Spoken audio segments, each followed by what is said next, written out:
How to access Wix Studio. So in order to access your Wix Studio, what we can do is we can head over first into a new tab, and then from in there just type in wix.com/studio.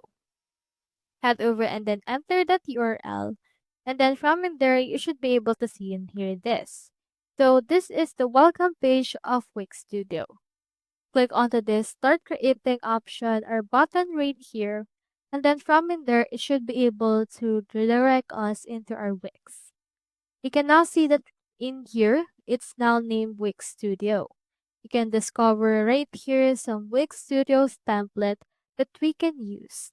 You can also click onto this Explore Templates option, and you can see in here the studio templates according to your actual website needs.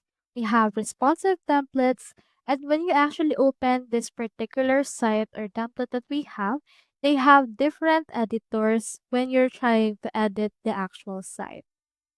So from in there, you can click on this create new site, start with the template, and then use your actual Wix Studio editor. So that's how you access Wix Studio. Hope we helped.